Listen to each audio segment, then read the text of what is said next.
Un placer compartir con ustedes un nuevo espacio de Voz y Voto. Este es como un capítulo especial con nuestro invitado especial, el expresidente de Colombia, Iván Duque. Bienvenido sea usted, doctor, a este país y a este espacio para analizar sobre lo que ocurre en la región, en el Ecuador. Y sé que también viene ahora por una iniciativa especial que se llama Concordia Amazónica y la vamos a ligar a la realidad también de nuestro país como un país amazónico. Bienvenido. Un gran placer, María Fernanda, y un saludo muy especial para todos los televidentes. Gracias por acompañarnos. Yo he investigado un poco sobre usted y lo he visto en algunas entrevistas. Y cuando yo venía para entrevistarlo, tenía pensado preguntarle sobre izquierdas y derechas, pero veo que usted no habla sobre izquierdas y derechas. Usted habla sobre políticas públicas y de hecho reconoce que hay una izquierda positiva, que hay un trabajo bien elaborado y que hay una derecha que no lo ha conseguido. Pero más allá de esos nombres que nos ponemos, ¿cuál es la dirección que está tomando América Latina? Pues María Fernanda, yo creo que está muy bueno el preámbulo de la pregunta porque de hecho yo políticamente siempre me he definido como miembro del extremo centro. No sé cómo Me gusta ser el extremo centro, ¿eh? no moverse del centro, mantener los equilibrios y la ecuanimidad, pero sobre todo tomar decisiones basadas en lo que más le conviene a la sociedad a partir de la evidencia, a partir de los datos y a partir de la gerencia y la gestión. Porque los extremos le hacen muchos daños a las democracias y sobre todo los extremos demagógicos y populistas que quieren pan para hoy pero terminan incubando hambre para mañana. Populismo izquierda-derecha, de lo que usted quiera, de cualquiera. ¿Y de centro también? No, porque como digo, en el centro se encuentra el equilibrio, la razón y algo muy importante sobre todo, se dejan atrás las pasiones. Porque cuando se gobierna desde el centro se cumple el verdadero propósito de gobernar para todos y de ser símbolo de la unidad nacional de un país. No es ser neutral, tibio, estar en el centro. Le voy a explicar cosas. Equilibrios. Cuando se habla, por ejemplo, del desarrollo. El desarrollo es una visión, pero tiene que ir acompañado del medio ambiente. Cuando se habla de la seguridad, es una visión, pero tiene que ir acompañada por el respeto irrestricto a los derechos humanos. Promover el emprendimiento, pero también reivindicar los derechos de los trabajadores. Esa es la posición del centro, es lo que yo llamo el centro radical, es procurar siempre esos balances democráticos que son fundamentales en las democracias modernas y que hoy, cuando vemos los países que mejor desempeño tienen económico y social en el mundo, son aquellos países cuyas democracias están en el centro. ¿Y qué tal si pensamos que le va bien a aquellos países que no dan ese cambio en función del péndulo, como Colombia? Colombia ha sido referente en materia de inversión, en materia de desarrollo, el crecimiento que ha tenido en producción petrolera, que terminó siendo un boom, y quizás era porque siempre había estado siendo administrada por un solo lado. ¿Tendrá algo que ver eso, doctor? Eso, por ejemplo, son ficciones y narrativas que le encanta a la extrema derecha construir, o a la extrema izquierda construir. Esas narrativas de extrema hay que sacarlas al lado. La extrema izquierda le encanta decir que el mundo volvió a nacer cuando llegaron al gobierno. Y dicen, somos el primer gobierno progresista. Mentiras. Yo le cuento cosas rápidamente. Yo lo que pasa es que veo discursos sin resultados y discursos con resultados. Okay. En el gobierno nuestro, nosotros logramos la educación universitaria gratuita para toda la clase media emergente y las familias más vulnerables de nuestro país. Logramos la mayor entrega de subsidios de vivienda para los más necesitados, la mayor entrega de títulos rurales, la mayor construcción de aulas escolares en la Colombia rural y la Colombia profunda, y así en muchos temas. Y yo veo a veces a la izquierda que le encanta reivindicar esas banderas, pero no ejecuta y no resuelve. Y no solamente es en Colombia, es en América Latina. Los que muchas veces se llaman progresistas terminan siendo pobrecistas porque terminan empobreciendo masivamente a la población. Hay historia y hay data sobre eso. Entonces, vamos un poco en la línea de lo que pasa mucho en nuestro país ahora, en no hablar de ideologías. Si usted coge de los 8 candidatos que tenemos, 6 le van a decir que no importan las ideologías, que a la gente le importa quién le resuelve el problema. ¿Eso es ser centro? Es que no se gobierna, uno no puede gobernar ideologizado. Uno tiene que gobernar. Le voy a dar ejemplos. Uno escucha discursos de la extrema izquierda que dicen hay que acabar el sector de los hidrocarburos. Muy bien, me gusta ganarse los aplausos. Pero en los países nuestros hay que hacer una transición energética. ¿Por qué? Porque esos sectores generan inversión, generan impuestos, son movilizadores de la inversión extranjera directa y algo, por ejemplo, importantísimo, son los que ayudan también a una gran cantidad de recaudo tributario. Entonces no se pueden extinguir por ideologización. Hay que ir haciendo la transición, entrando con las renovables, cambiando los hábitos de consumo, pero también haciendo una transición económica. Entonces muchas veces esos discursos que los tratan de presentar como progresistas son pobrecistas. ¿Por qué? Porque acaban los sectores que más recursos le traen a las economías. Y por otro lado, les fascina hablar de medio ambiente, pero terminan subsidiando, por ejemplo, los combustibles más contaminantes, o lo que es aún peor, creen que el medio ambiente se soluciona solamente por el papá Estado. Y como lo venimos haciendo también con la estrategia Concordia por la Amazonía, el Estado no va a ser capaz a nivel mundial de movilizar todos los recursos que se requieren. Hay que buscar soluciones basadas en la naturaleza, pero que tengan los cimientos en el mercado. Terminan siendo costosas, y cuando tú tienes un país que necesita mucho y te está llenando de dinero a partir de petróleo y de minería, cerrar esa llave o disminuir el flujo mientras tienes tanta demanda, y además debes hacer una inversión para dar ese siguiente paso. Esas bonanzas hay que invertirlas inteligentemente en educación, en salud, en innovación, en tecnología, en carreteras, en titulación, etcétera, etcétera. Pero es muy importante tener un discurso en el centro. Y otra cosa que, por ejemplo, me llama la atención, a la extrema izquierda le fascina estar reivindicando los derechos laborales. Pero hoy mismo, hoy, se está viendo que Venezuela va prácticamente a tener un decrecimiento del 7% en el primer semestre de este año.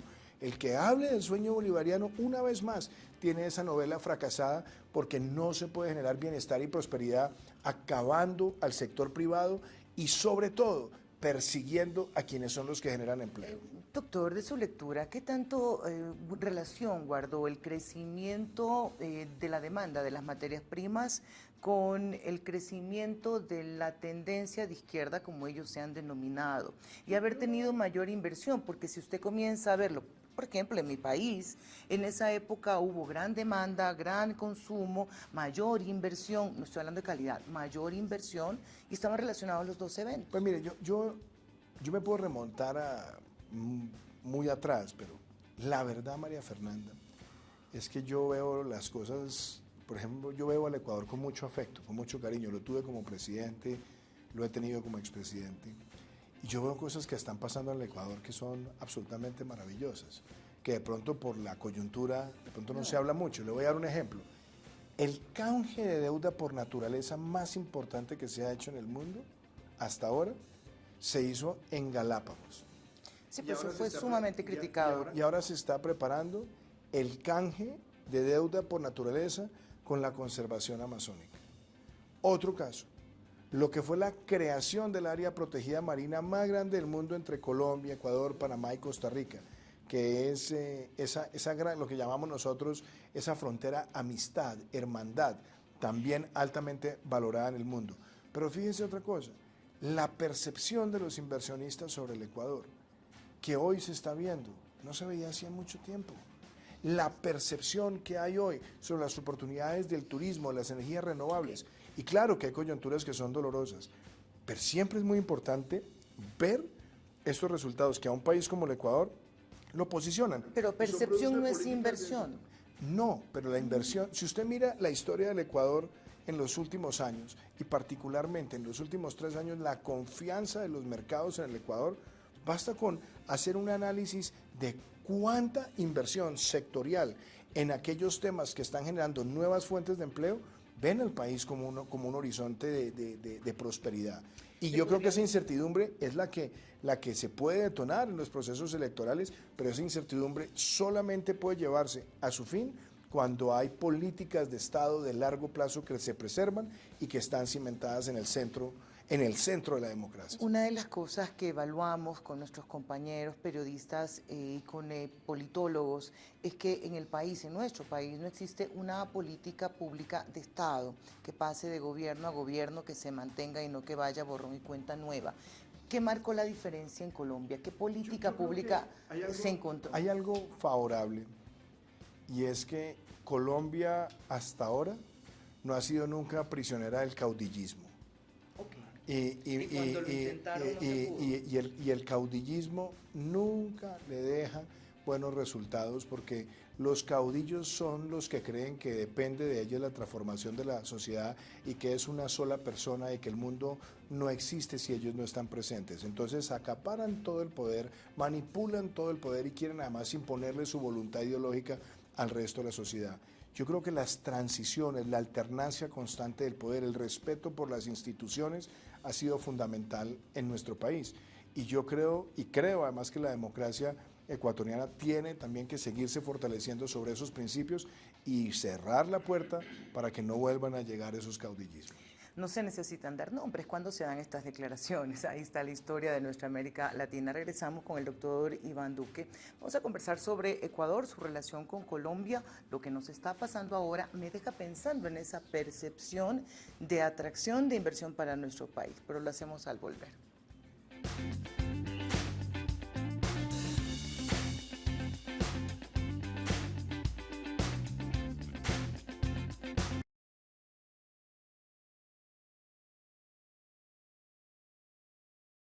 Retornamos, voz y voto, nuestro invitado especial, el doctor Iván Duque, expresidente de la República de Colombia. Hemos conversado en esta primera parte algunos temas importantes. Vamos a continuar sobre eso y creo que el hilo conductor de esta entrevista va a ser el medio ambiente. Así me lo dejó sentir. Vamos a hablar mucho del medio ambiente. Y le decía yo en esta pausa que por qué hablar de un cambio climático, por qué cambiar lo que para muchos científicos, 1000 científicos de hecho han dicho que no hay un daño ambiental como para llamarlo así. Yo creo, María Fernanda, que la evidencia ya avasalla cualquier sentimiento negacionista sobre la crisis climática.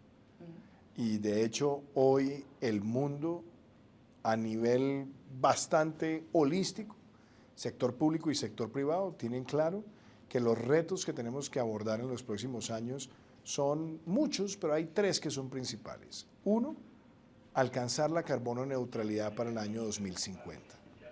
Lograr por lo menos reducir en un 45% las emisiones de gases de efecto invernadero para el año 2030 y algo que cada vez desafortunadamente se ha hecho más difícil, que es estabilizar la temperatura en esos 1.5 grados centígrados, por lo menos en el incremento de las temperaturas.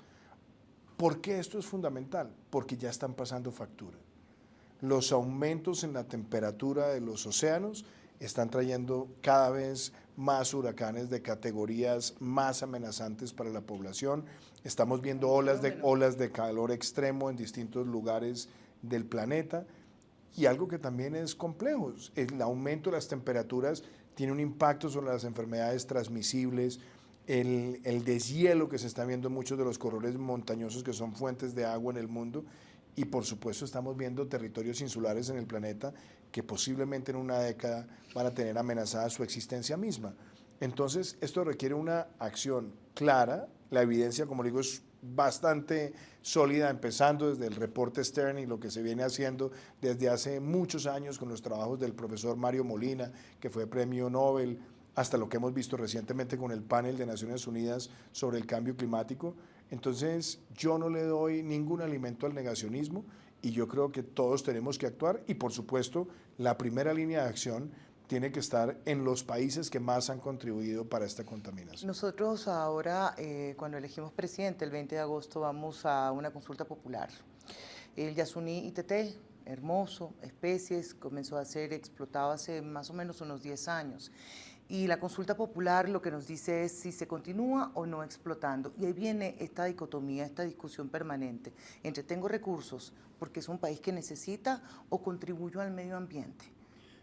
¿Cómo le haces? Yo creo que la pregunta es muy pertinente y es muy bueno, antes de entrar a la especificidad de Yasuní, ver que no existe desarrollo si no va de la mano con la conservación. Y no se pueden adelantar tareas extractivas que pongan en riesgo ecosistemas diversos, que pongan en riesgo especies, que pongan en riesgo territorios que son santuarios de biodiversidad. Pero usted lo dice bien, los países que tenemos esa megadiversidad, Colombia es un país megadiverso, Ecuador es un país megadiverso, no estamos siendo compensados por el planeta por tener esa riqueza al servicio de la seguridad ambiental del planeta. Y yo creo que esa es una discusión sobre la ética de las políticas públicas del siglo XXI y es muy pertinente que el mundo desarrolle verdaderas formas para poder compensar a los países en su conservación. En cuanto a la consulta, sí, y yo creo que eso es algo en lo que yo quiero ser muy respetuoso, porque tiene que llegar el pueblo ecuatoriano a pronunciarse en libertad, ya se han surtido todos los trámites, pero yo vuelvo y digo, el mayor tesoro que tiene el Ecuador es ese patrimonio de biodiversidad que lo hace tal vez uno de los países, si no el que tiene más biodiversidad por kilómetro cuadrado. Yo sé que a usted no le gusta hablar sobre el gobierno del presidente Gustavo Petro, lo respeto. Y es un poco delicado estar en un país y hablar sobre la política de ese país. Pero quiero hablar, yo le voy a preguntar directamente, pero quería hacer anticiparme a esto. Porque a mí me quedó dando muchas vueltas el discurso que dijo el presidente Gustavo Petro en la ONU sobre conservar la Amazonía y al mismo tiempo conservar los cultivos de coca.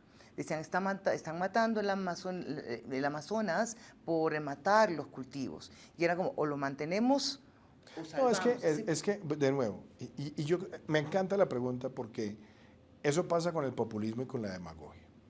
Primero, tratar de reivindicar la hoja de coca como una mata sagrada y ponerla como un eje de conservación de la Amazonía, a mí me parece que es casi irrisible, me parece que es casi que una burla misma a la devastación ambiental que trae el cultivo de coca. Y usted me va a preguntar por qué. Se lo va a resumir en cosas muy elementales. Para que se siembre 1 hectárea de coca, se están destruyendo entre 2 y 3 hectáreas de selva tropical húmeda. Segundo, esa coca no son solamente arbolitos frondosos que están ahí. Hay una actitud industrial detrás de ese arbolito que lo que termina haciendo es un daño ambiental aún mayor. Le doy ejemplos. Para producir 1 kilo de coca, ¿cuántos galones de gasolina se están empleando? Entre 8 y 10. Para producir ese kilo de cocaína se están utilizando aproximadamente entre 10 y 40 kilos de cemento o más. Y fuera de eso, amoníacos, éter, precursores, y todos esos químicos terminan siendo vertidos en la selva que terminan afectando acuíferos subterráneos y afluentes de ríos. O sea, entonces, la cocaína es la droga que más devastación ambiental produce hoy en el mundo. Ahora, usted me dice la aspersión o la fumigación. Ahí hay que tener en cuenta una cosa, y es lo ideal es que uno no debería tener que utilizar esas prácticas, pero cuando usted ve esos crecimientos industriales que además amenazan la misma vida de la biodiversidad, hoy afortunadamente hay mecanismos de aspersión con precisión, sin daño colateral, con programación, con inteligencia artificial, que pueden ayudar a enfrentar el fenómeno y por otro lado, también llevar desde el lado de las políticas públicas un mensaje a las comunidades de desarrollo alternativo, de conservación, de contratos de protección natural y también de soluciones basadas en la naturaleza.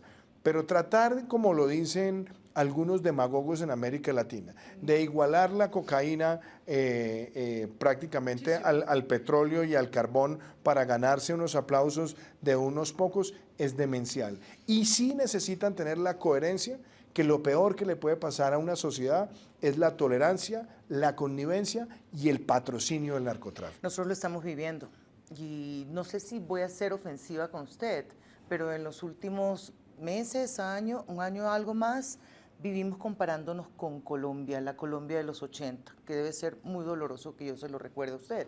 Pero ¿por qué esa lucha no termina de ganarse, doctor? La lucha contra el narcotráfico. Peor dicho, ni siquiera es que se ha ganado. María Fernanda, está más perdida que nunca. Es que mire, parte de una base, más narcotráfico es menos paz. Y la lucha contra el narcotráfico no puede ser solamente en nuestros países. Hay que apelar a la corresponsabilidad.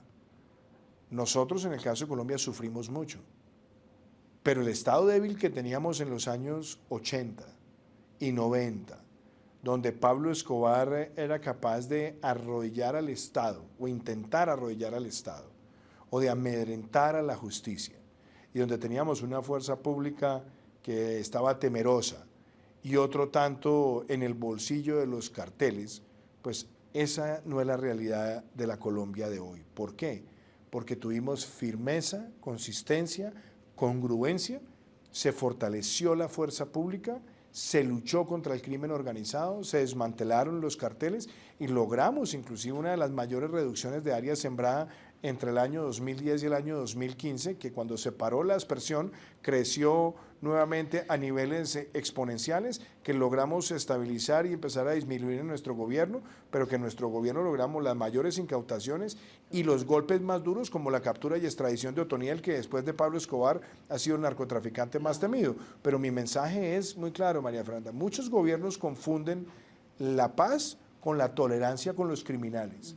Y muchos de los que son vociferantes dentro del foro de Puebla y el foro de Sao Paulo, cuando gobiernan se hacen pasito con los carteles, los tratan con muchísima diplomacia y entonces les dicen hagan su negocio, pero entonces no me generen mucho ruido. Y resulta que lo que terminan es incubando unas violencias que después, cuando se quiere imponer el imperio de la ley, ellos para tratar de generar exasperación ciudadana van a la violencia. Pero el mensaje de fondo a los carteles hay que combatirlos. Con los carteles no se puede ser blandengue. Nos quedamos cortos porque tengo un par de preguntas sobre eso y recuerdo bien el evento de la eliminación del glifosato. Es que, ¿saben? Nuestra gente en frontera sufrió muchísimo con eso. Malformaciones, niños que estaban en peligro. Pero fíjese una cosa, María Fernanda. De esos debates que teníamos hace 15 o 20 años a hoy las tecnologías disponibles permiten tener control absoluto sobre cualquier daño colateral donde sea necesario, pero no puede ser una sola fórmula. Puede haber aspersión, erradicación, desarrollo alternativo, pago por servicios ambientales, pero lo que no se puede hacer es dejar que la coca se convierta en la base industrial de una cocaína con fines de exportación que terminan después generando violencias que son insostenibles. Interesante, una ley de fronteras la tenemos en nuestro país, la idea era recuperar, invertir en los ciudadanos, pero ¿pueden estos luchar contra las grandes ganancias que generan el narcotráfico o qué más necesitan para poder complementarse? Lo vamos a seguir conversando en Voz y Voto con nuestro invitado especial. Sí se sonríe, ¿verdad? Así es, ok.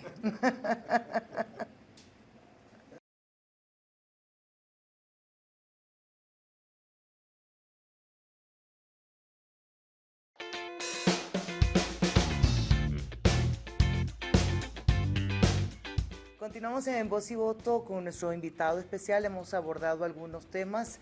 Vamos a seguir compartiendo con él, aprovechando de su visita, de su experiencia, de su conocimiento y también como presidente de esta iniciativa que tiene que ver con proteger la Amazonía. Concordia Amazónica se llama y ahora me acordé también del pacto, Leticia, que de los cuales somos firmantes. Lo vamos a conversar ahora, pero en el bloque anterior quedaron pendientes un par de preguntas nada más. Al respecto del narcotráfico, de la lucha que tenemos. Hoy Colombia tiene mayor cantidad de producción de droga. ¿Qué podemos hacer en frontera?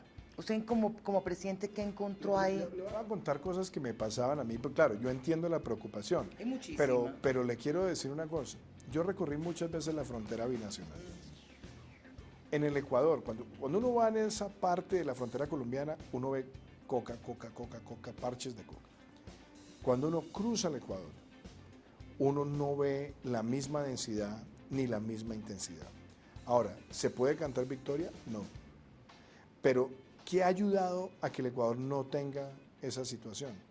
Yo creo, por un lado, hay una política de propiedad individual de tierras y unos incentivos a la productividad agrícola en esas zonas de frontera. Y yo creo que ahí es donde tenemos que seguir haciendo grandes esfuerzos. En el lado colombiano, como en el pasado se otorgaron títulos colectivos, esos títulos colectivos muchas veces terminan siendo territorio de nadie, porque sí, la gente trabaja una parte, pero otra parte se descuida y es ahí donde llegan los carteles a tratar de pertrechar. Pero si buscamos el pago por servicio ambiental, el pago por la conservación y al mismo tiempo se rompen las cadenas de suministro de químicos, de precursores y las cadenas de dinero, el suministro de gasolina para esos fines o de cemento para esos fines, rompemos también esas finanzas criminales. Y de hecho, en el gobierno que tuve el honor de presidir, logramos enfrentar muchos de esos fenómenos y yo recuerdo que yo al pueblo ecuatoriano le hice una promesa en la campaña presidencial. Le dije, nosotros vamos a ir tras Guacho, ese criminal narcotraficante que asesinó a periodistas indefensos del Ecuador en un acto de la peor barbarie. Le cumplí al Ecuador porque dimos de baja a ese bandido y golpeamos las estructuras criminales que en la frontera las estaban utilizando ellos como un corredor de narcotráfico hacia el Ecuador. Y yo creo que ese trabajo articulado entre nuestras fuerzas públicas con indicadores, pero sobre todo para romper las finanzas del narcotráfico, tiene que ser una tarea dinámica, permanente y con indicadores. ¿Le ves salida? ¿Cree que alguna vez tendremos la oportunidad? Sí. Es que usted me hacía una pregunta y ahí es donde también la parte de la corresponsabilidad entra a jugar. Nosotros hacemos un gran esfuerzo en nuestros países para tratar de controlar la oferta, pero los países más desarrollados han visto en los últimos 3 o 4 años un aumento vertiginoso del consumo y no han hecho una sola campaña de salud pública para alertar a la ciudadanía sobre los daños que esto trae. Y yo creo que ahí es donde también tenemos que seguir reclamando. Y otra cosa, los países que más proveen en el mercado internacional precursores químicos también tienen el deber moral y ético de ponerle control a esas ventas subrepticias, indirectas o tercerizadas que terminan llevándole esos precursores a los carteles de la droga. Yo recuerdo que cuando fue el presidente tocó algunas puertas y dijo, yo estoy pidiendo que todos se unan, que todos me ayuden, que Europa me ayude, que ayude a Estados Unidos, porque esa es una lucha que no la podemos enfrentar solos, son miles de millones de dólares que se necesitan y cada uno es corresponsable de su parte. Y se tildó negativamente porque era como ir a pasar el sombrero. No, es que esto no es de pasar el sombrero, es de reclamar un comportamiento que sea proporcional al esfuerzo que nuestros países hacen. Porque nosotros invertimos muchos recursos, muchas horas hombre, mucho trabajo en territorio, se arriesgan vidas, se arriesga la estabilidad de comunidades, se pone también en riesgo muchas veces la seguridad de la justicia. Y sí, nosotros hacemos labores de gran valentía y gran determinación, pero necesitamos que los países donde más se concentra el consumo de verdad pasen a la acción. Porque, claro, ellos ayudan en la tarea de la lucha contra los carteles, pero tienen que hacer mucho más para reducir el consumo. Y la verdad, María Fernanda, es que después del año 2020, año de la pandemia, el inicio de la pandemia, el consumo de drogas y particularmente de cocaína en países desarrollados ha tenido un crecimiento exponencial nunca antes visto. El consumo y las edades se han reducido. Es increíble.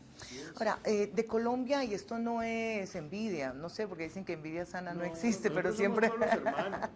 Es que también a veces la hermandad se pone en duda, doctor. Oiga, me decían a mí algo interesante y me pidieron que le hiciera 2 preguntas. ¿Qué hizo Colombia? No, pues eso se lo cuento luego. Doctor, 2 preguntas. Una, ¿qué hizo Colombia para, a pesar de todos los problemas que tenía en materia de violencia e inseguridad, tener un alto registro de inversión extranjera y mantenerla todavía? Esa es una. Mire cosas como esta. La tasa de homicidios por millón de habitantes más baja en 40 años, en un cuatrienio presidencial, la logramos entre el 2018 y el 2022. La tasa más baja de secuestros medida en un periodo presidencial la logramos entre el 2018 y el 2022. Las mayores incautaciones de droga, el mayor número de extradición por periodo de tiempo, lo logramos en nuestro gobierno y todas esas medidas que son determinantes ayudan a la inversión extranjera directa, donde logramos récords, pero además logramos en el año 2020 salir de esa recesión que trajo la pandemia en menos de 6 meses. 2021 crecimos al 10.7, 2022 al 8.5, porque cuando hay políticas públicas, estabilidad y sobre todo se valora al empresario y se valora la inversión, eso se traduce en crecimiento. El empresario, cuando un día le dice una cosa, le cambian las reglas de juego, se le ataca, se le persigue y además se le estigmatiza, empieza a ahuyentarse rápido. Lo de las políticas públicas sí me quedan bailando, porque recuerdo que en su periodo hubo una manifestación que nos tenía en vilo a todos. Había sido el ecoletazo de Chile, luego vino Colombia o en paralelo por ahí. No, primero Ecuador fue, no, claro. Nosotros fuimos en octubre. Porque es que hay que tener en cuenta unas cosas. Pero le termino de preguntar. Entonces, el reclamo era porque no había atención social por parte de su gobierno. No, es que hay que mirar las cosas siempre en su dimensión. Primero, Colombia ha tenido deudas sociales históricas que es muy difícil resolverlas todas en 4 años. Pero aún con eso que usted me dice, el gobierno que más recursos de inversión social le ha dado a Colombia como porcentaje del PIB fue el gobierno mío. Y le digo una cosa, después de la pandemia salió además recientemente la reducción de la pobreza multidimensional que tuvo Colombia. Fue la más rápida de los países de América Latina el año pasado después de salir de la pandemia. Y a eso auméntele la inversión en salud, en educación, más de 10 millones de personas recibiendo transferencias condicionadas y los éxitos también en la gestión de la pandemia.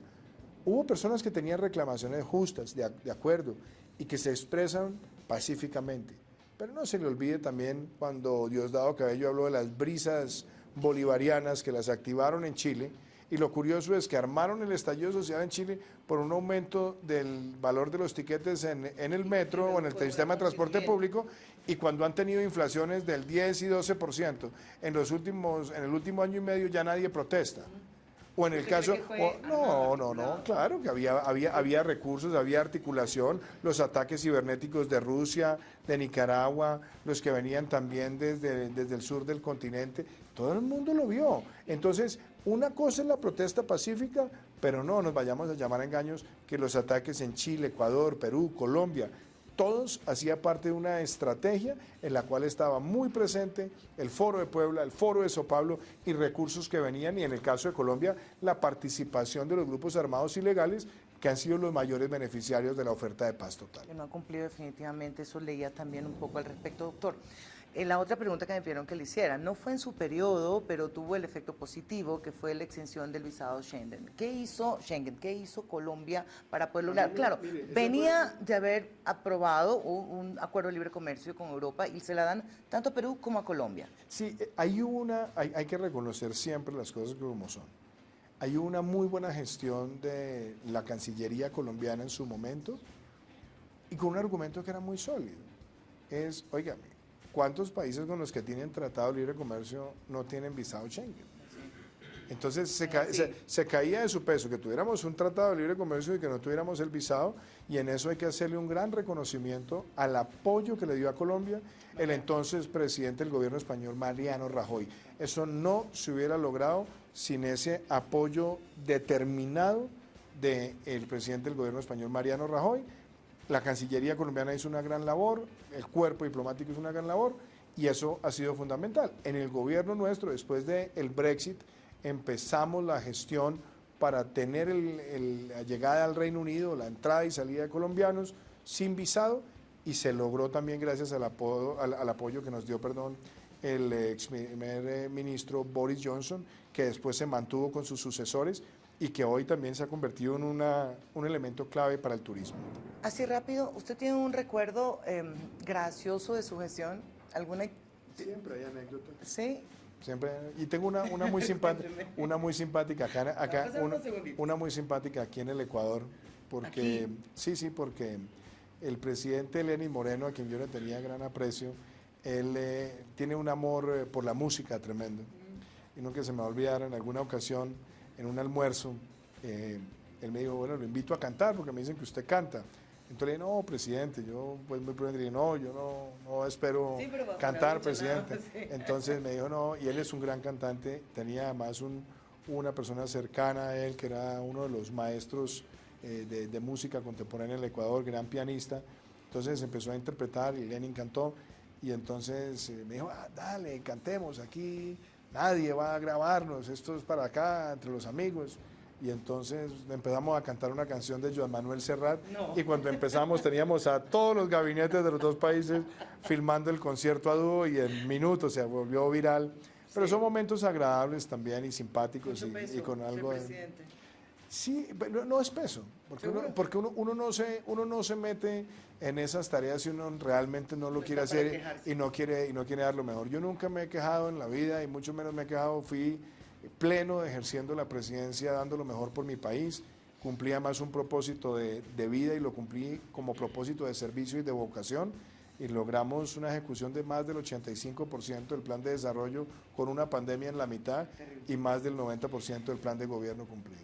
Aunque la Comunidad Europea se lo ha propuesto, no avanza todavía en ese cambio de matriz energética. ese cambio de la matriz de consumo que tenemos, ese excesivo consumo que hay. ¿Qué debería hacer esta América para no quedarse tan rezagada de quienes, a pesar que han iniciado, que tienen los recursos, no pueden dar todavía el siguiente paso? Lo conversamos al volver.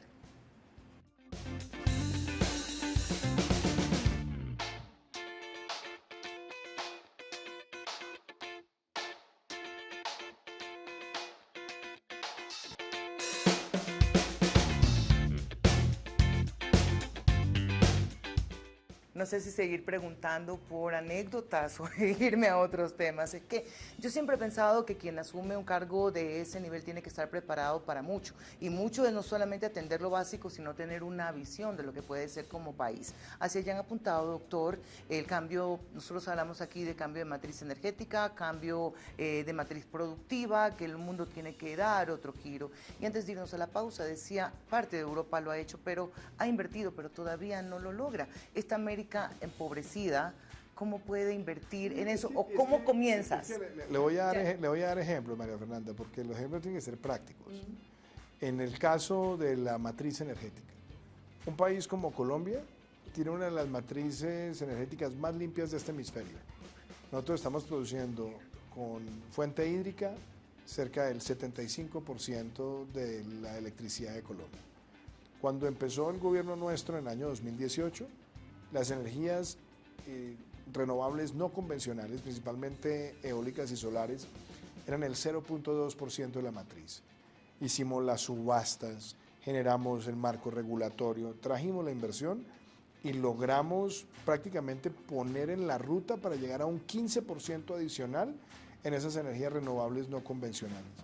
Y eso se logra cuando al mercado se le dan las condiciones.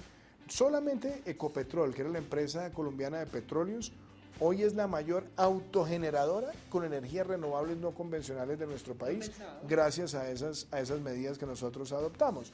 Y aparte de eso, lanzamos el parque eólico más grande que tiene en nuestro país, que es Guajira 1, que es absolutamente majestuoso, y empezamos también a llevar mecanismos de mercado para que se ampliaran las fuentes solares en distintos lugares del territorio. Entonces, eso es posible. ¿Sabe qué es lo más bonito? Sí. Que la gran mayoría de esa inversión fue privada.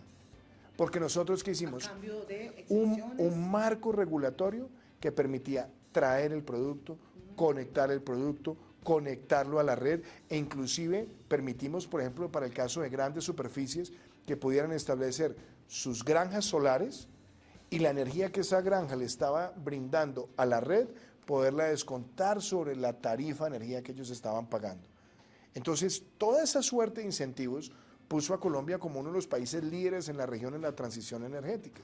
Entonces, la transición tiene que ocurrir. Y fíjese otra cosa que logramos en Colombia. Nosotros lanzamos la ley de vehículos eléctricos, de la cual tengo el honor de haber sido coautor de ella, y con esa ley nosotros hoy en Colombia tenemos una de las mayores densidades de vehículos eléctricos en el continente, y lo hicimos porque iba asociado con esa transición. Y íbamos reduciendo también el material particulado del sector hidrocarburos, íbamos cambiando incentivos para el uso de la gasolina. Hoy tenemos las flotas de transporte público con vehículos eléctricos más grandes de este hemisferio o de este continente latinoamericano y caribeño, ese subcontinente. Y tenemos algo que también es muy importante. Hoy la flota de carga con vehículos eléctricos es la más grande de América Latina. Entonces, los incentivos permiten que el sector privado haga las inversiones, porque buena regulación también evita que tenga que ser el Estado el que tenga que hacer todos esos gastos. Y otra cosa, todo esto de la mano con una agenda de conservación, que es lo que hablamos ahora, que hemos llamado el 30-30, que es la meta de llegar al 30% de áreas protegidas para el año 2030, nosotros lo logramos en el año 2022, pasando en tan solo 4 años del 14% a más del 30%. Cuando se quiere, se puede. Cuando tomaron esa decisión, que nos está pasando también a nosotros, ¿era poner límites a la construcción, libre crecimiento de ciudades? Es que usted tiene que mirar primero las zonas protegidas. Usted no puede generar ciudades densas al lado de áreas protegidas porque termina afectando ecosistemas. Ahora, hay muchas ciudades que ya existían, y sí, hay que ordenar para que el crecimiento no se vaya comiendo el patrimonio natural. Pero adicionalmente, hay áreas que tenemos que proteger. El Ecuador ha hecho cosas maravillosas en áreas protegidas marinas y se ha merecido grandes reconocimientos. Yo recuerdo el honor que para mí fue con el presidente Lasso, el presidente Cortizo, el presidente Alvarado, lanzar esa área protegida de amistad en la COP26 en Glasgow, que fue un mensaje que le llegó al mundo entero. Y hoy, después del canje de deuda que hizo Ecuador y el que viene ahora para la Amazonía, Ecuador se está convirtiendo también en un líder que está siguiendo esas prácticas. Y yo creo que cuando uno aumenta áreas protegidas, está protegiendo, valga la redundancia, el patrimonio de nuestros hijos, de nuestros nietos y de las futuras generaciones para ser coherentes con la responsabilidad que tenemos con el planeta. Eso quizás aclara un poco a los que dicen que la conservación es falta de desarrollo. No es cierto, no es cierto. Es que la conservación es entender que la biodiversidad y el patrimonio natural también son una riqueza. Por muchos años se trató de vender la idea de que lo ambiental era un costo, ¿no? No es un costo, no es un costo. Lo ambiental y el patrimonio ambiental es fundamental. Y países como Colombia, Ecuador, Brasil, son superpotencias de biodiversidad. Y necesitamos movilizar la conciencia colectiva de los países que más han contaminado para que también sepan compensar lo que significan las áreas protegidas de nuestro territorio. Solamente el bioma amazónico, María Fernanda, en el cual está Colombia, está Ecuador, está Perú, está Bolivia, está Guyana, está Surinam, está una parte de Venezuela. Ese patrimonio, sin ese patrimonio, no se van a alcanzar las metas en materia de lucha contra el cambio climático. Y las tasas de deforestación que hemos tenido en el mundo, y en este territorio, para el mundo, si nosotros no las contenemos, en menos de una década la Amazonía será un generador neto de emisión. En ese último periodo de gobierno en Brasil fue devastador lo que ocurrió, pero también era comprender cierta realidad económica de devastación. En una de necesidades, yo talo porque necesito, sí, porque no tengo... Mire, nosotros tenemos que asumir una cosa. Cuando digo asumir nosotros, es los países amazónicos. Uno, en Colombia lanzamos un decreto de no maderables. Hicimos la operación Artemisa. Luchamos contra la deforestación. Modificamos la ley ambiental para endurecer las sanciones por crímenes ambientales, porque muchos de los crímenes ambientales no tienen cárcel. Y fuera de eso, lanzamos los contratos de conservación nacional y natural y empezamos a reducir esa tasa de deforestación. Hay que hacerlo más rápido. Y eso requiere acción combinada y acción colectiva. Y eso fue lo que logramos en el Pacto de Leticia, esa sincronización de políticas públicas. Ahora hay que buscar una mayor movilización de capital para darle recursos a las comunidades campesinas, a las comunidades indígenas, todas vinculadas con la conservación, la protección y la restauración del territorio amazónico. ¿Con qué presidente cree que sería más sencillo tener ese acercamiento? Mire, yo le voy a contar cosas, y es particular. Yo muchos presidentes, por ejemplo, de extrema izquierda, que les encanta hablar de canjes de deuda por naturaleza. Nosotros lo hablamos, y de hecho pusimos en marcha distintas iniciativas. Ecuador logró un canje ya. Sí, es el primer, ya lo logró. Mientras otros hablan, aquí se hacen las cosas. Se han hecho las cosas. Y eso es muy importante exaltarlo. Y fuera de eso, en un país como Colombia, haber logrado llegar al 30% de áreas protegidas con el apoyo de la ciencia, de las comunidades científicas, de los institutos, de los investigadores, en el año 2022, muestra que no tenemos que esperar hasta el 2030 para hacer las cosas que se requieren. Ahora bien, hay que buscar cómo los créditos de biodiversidad, los créditos de carbono tienen un precio justo para nuestros países y cómo nosotros logramos que la conservación también le lleve recursos sostenibles, escalables y replicables a las comunidades que habitan la Amazonía. Al final se le hace más sencillo con los que son pragmáticos. Con los que son gerenciales, con los que no son ideologizados, con los que entienden que la gestión pública es de resultados. Hay otros que creen que la función pública es la retórica y la narrativa. Y eso les funciona en la oposición, pero cuando llegan a gobernar son los más ineptos. Pero lo que más se requiere es gerencia, gestión, resultados y, por supuesto, principios y convicciones de conservación. ¿Por qué estamos conversando con usted? Lo decía hace un momento, por su experiencia, pero también porque ahora es presidente de esta iniciativa Concordia Amazónica, porque nos interesa hablar del presente que soy y del futuro que vamos a tener si cuidamos o no nuestro medio ambiente. Este espacio es Voz y Voto, próximo a las elecciones. ¿Cuál es su mensaje para el país a partir de nuestra realidad, que es diversa, doctor? María Fernanda. La iniciativa Concordia por la Amazonía, ¿sabe qué es lo que más busca? Construir soluciones basadas en la naturaleza, pero cimentadas en el mercado, para movilizar masivamente capital que sea destinado a la conservación con las comunidades que están en estas áreas. Y yo creo que eso es lograble, es posible, y para eso estamos dándole a esta iniciativa el alcance de tener aquí en el Ecuador este fin de semana a las 50 mentes más importantes del medio ambiente de este continente, no para hacer show, sino para sentarnos a trabajar e identificar ese camino. ¿Cuál es el mensaje que yo le quiero transmitir al pueblo ecuatoriano?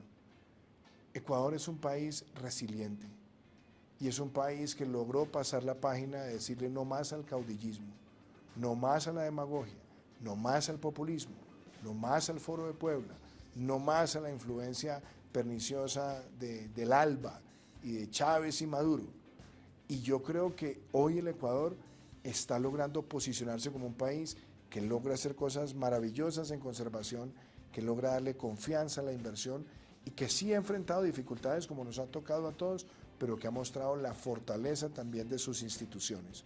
Por eso yo creo que el ir al proceso electoral tiene que ser para reivindicar esa transformación y decirle al populismo y a la demagogia nunca más. Doctor, decía que era para cerrar, pero nunca me crea, porque nunca es la última pregunta. Hemos tenido varios intentos de unirnos como región, CAF, Mercosur, y al final terminamos separados. Quizás esta iniciativa pueda ser la que una por un interés, más allá de cuál es la postura que se tiene en materia ideológica, ¿se lo puede elevar a eso? Una de las cosas más bonitas que me tocó sacar adelante con inmensa pasión fue el Pacto de Leticia. Y el Pacto de Leticia lo firmó la administración de Bolsonaro y lo firmó Evo Morales. Lo firmó Lenín Moreno, lo firmó Iván Duque, lo firmó Surinam, lo firmó Guyana. Y eso muestra que la conservación no es un tema de ideologías, ni mucho menos de ideologías extremas. Es la ética del siglo XXI y nos tiene que arropar a todos porque no hay planeta B. No hay. Entonces tenemos todos que concentrarnos en esa tarea. No hay planeta B. No hay. Pero están intentando ir a Marte, ¿será? Para destruirlo, no acaba. Gracias, doctor, por habernos acompañado. Esto ha sido un placer realmente compartir de otro nivel, un placer de otro nivel poder compartir con usted. Gracias a ustedes por sintonizarnos y mañana lo pueden reprisar a partir de las 10 de la noche, 22 horas, aquí en TC Voz y Voto, nuestro invitado especial.